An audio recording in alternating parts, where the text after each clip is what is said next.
All right. Thank you so much for asking me to share at this meeting. This is one of my favorite meetings. I call my one of my home meetings. Um, and thank you all for being here today. I am Karen. I am a compulsive overeater, and I weigh and measure 3 meals a day from the gray sheet. I write them down, commit them to my sponsor. I eat only those things I commit. I don't eat in between, no matter what. And abstinence is the most important thing that I do for myself every day. And one day at a time, it is saving my life. And I I got really nervous for some reason for to share at this meeting. I usually don't get all nervous when I share, but I, practice some breathing, and so here we go. Um, I grew up in rural Western Oregon. My father was a logger, and my mom was a stay-at-home rageaholic mom, and she never had a kind word for just about anybody. But the rule was to do as she said, not as she did. And so emotions of any kind were not acceptable. And even though she was mad as a wet hen about all kinds of things, I was never allowed to show any of that. So by the time I started school, I pretty much knew how to keep my emotions hidden. And so school became this oasis for me. And when I started school, I could read and knew all my numbers and stuff. And so being a huge extrovert, my mom was an introvert, my dad was an extrovert, and we suffered for that because we didn't fit into the little box that mom wanted us to fit into, because we liked people and she didn't. And so it was always this battle going on between my mom and dad. And I learned to read very early and found that books gave me an escape because food was monitored strictly. We had exactly, one serving of whatever at a meal, and that's what my mom cooked. There was hardly ever any leftovers. And if there were, it was the protein that went into my dad's lunches and that sort of thing. And she baked. I mean, she was an awesome cook and baked. And so we had the baked stuff at every meal.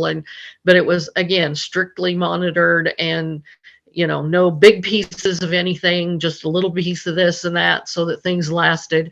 Both of my parents went through the Great Depression in the 30s. They got married in 1930. And so, they knew how to save things and make things last and make do with what you had. And so that's how I grew up.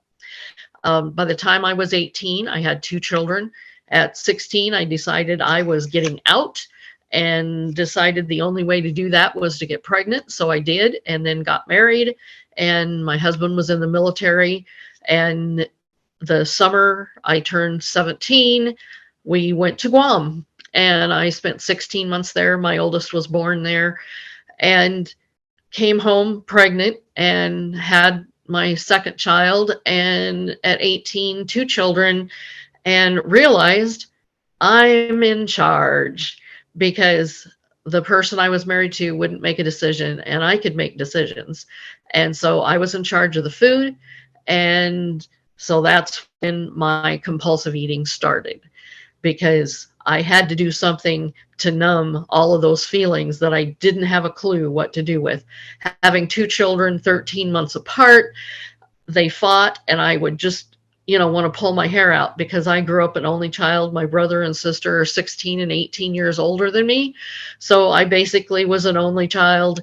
And so I never fought with anybody except my parents. And of course, that was very limited, because anytime I voiced my opinion, I got the fastest backhand in the West. And so I learned very early on not to say anything. So I also learned that I could say something, and I had no filter. I had no monitor on my mouth. And so relationships were problematic, because I would go along, everything's wonderful, everything's wonderful, and then this huge explosion. And that doesn't go over very well for relationships, friendships, or anything. And as bad as I hated the way my mother yelled and everything, I like to think that I didn't actually turn into my mom, but I did, because I yelled. I didn't call names because I hated that, but I still yelled because I didn't think anybody would pay any attention to me until my volume got to the highest decibel. And so that was my early adulthood, and just starting to eat and marrying people who were not responsible and wouldn't work. And so I became a married single mother of 3 children, and working full time and everything. Well, and after the divorce, of course, I was a single mom and working full time and trying to raise 3 kids and keep a roof over their heads and things like that. And so my life was kind of divided. I always thought I was very competent at work. People at work told me that I was competent. They would give me more responsibilities and everything. But at home, I always felt a total and complete failure, and that I never belonged in either world. I just didn't belong. I never could do anything right. And even though my boss would tell me I did a good job, in my head, I was going over the 100 ways I could come up with that I could have done better. And so that's how I lived my life. And then eating, just eating to numb all of that. I got a job with the Oregon Department of Corrections and worked for them for 37 years. And being a control freak and everything is something that they highly prize. And so I got along very well because I could control my environment. I could control inmates in a classroom setting or in a gymnasium, no matter if there was 5 or 500 of them. I was in control, and everything else was out of control. I was out of control. Of course, I would never admit that. So I lived in Western Oregon almost my whole life. I lived for a short time in Eastern Oregon. Really liked it over there, but after I got my job, I was too afraid to take a job anywhere else. And I decided that Salem, Oregon was my place, and that's where I've been for, well, since 1976. And so I've been in this area a long time. And in 2019, I've been in 3 major car accidents. In 1984, I was thrown out of a car when a drunk driver hit me going through a stop sign, and my spinal cord was injured. They don't know why I could even walk or why I wasn't paralyzed. And all I know, it was God's mercy, because I still had kids to take care of and still had to support them. And I ate because it's what I knew, it's what I could do, and it numbed everything. So now I was dealing with being a single parent, the only support, working full time, and having this constant pain. Well, feed it. That's the only thing I knew to do. So that's what I did. So in 2019, the last of October of 2019, I was in another car crash. And a guy, again, ran a stop sign, and we T-boned in the middle of an intersection. And I was driving, he was driving one of the big sedans, Toyota sedan, and I was in a Ford Fiesta, little car, lime green. It was my favorite car I've ever had. And it got smooshed and totaled, and probably one of the worst injuries I've ever had. Both of my thumbs were sprained. And real quick, 3 things, name them, that you can do without your thumbs. Yeah, not much. And it was horrible because I was still working and still, but couldn't use the thumbs. So actually, I was working part-time as a water aerobics instructor. That's 5 minutes. All right, thank you. So in 2019, I decided I was going to sell my big home, 1,800 50 square feet and move into a tiny home. And that's where you see me today, in this tiny home. And lo and behold, 6 months after I moved in, people moved in on each side of me, and they were both GreySheeters. I didn't have a clue what GreySheeters were. There was pouring rain the day they moved in, so I just made a big pot of the liquidy stuff, and I went over and said, I've just made this big pot of liquidy stuff. I didn't say that, but anyway, I'm not supposed to name food, so I'm not going to name it. And I'd be glad to share with you, so you don't have to cook or worry about your meal. And they said, oh, that's so sweet of you, thank you, but we're vegan. And oops, I put piggy stuff into the liquidy stuff, so that didn't work. And so I said, okay, well, I'm so sorry, but they said, oh no, our food's taken care of, it's already prepared, and we're good. I said, oh, well, I'm glad, and it was raining, and it was just awful.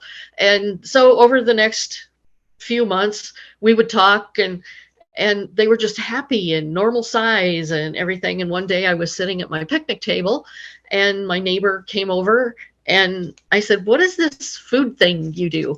And she said, oh, well, it's called GreySheeters Anonymous, and let me just show you. And she reached in her pocket and pulled out this picture of her, and she's about my height, maybe a little taller. And she showed me a picture, and she weighed 340 pounds. And here she was sitting by me in a normal sized body. And I was just blown away. So I had several questions. We talked about it for a little while, finished eating our lunch, and I went back to my house. She went to hers. And so for the next 6 months, that's running around in my head. In January of 2022, I texted her and said, okay, I want to do this, what you're doing, and sent it. And as soon as I hit the send button, I went, oh, I hope she's too busy. I hope she doesn't get it. I just went through all of this. Oh my gosh, I don't, no. Oh, what have I done? What have I done? And she immediately right back, and she said, well, tomorrow at 9:00 would be good. And I went, oh, good, tomorrow, and everything. And before I could even respond, she said, no, wait a minute, I'm fine right now, come over.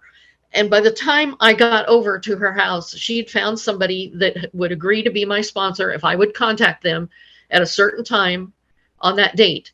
And so she went over the gray sheet with me. She gave me a copy of it. And I went back to my house, and the luxury of living alone, I went through my home, and everything that was not on that gray sheet went out, went into garbage bags and went into my car. I gave some of it away, some of it went in the trash, and it was gone. And so I had to go to the store to get some things, because I don't think there was a fresh vegetable in the house. Because I would look in the refrigerator, there'd be food there, and I don't want that. And I would run off to fast food and not stop at just one, but 2 or 3. So I would have tomorrow's lunch and tomorrow's dinner. And by 11:00, it would be all gone. So it would just that repeating thing just about every day. Every once in a while I would cook and have something, but no, I didn't like anything. Food was, I had to have it. It was all, just eat as much of it as I could. And so I got up to almost 250 pounds. And on January the 18th, I had my first abstinent meal. And on January the 31st, I was multitasking, and I was cooking vegetables for the next day. And I had not committed them for my meal. And I put them in my meal and ate it.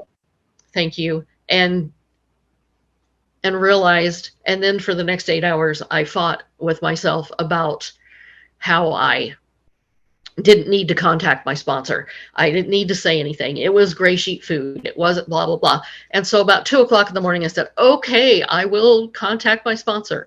And so I went to sleep, woke up, contacted my sponsor, and said, please, I need to go to day 1, because it wasn't that I made a mistake.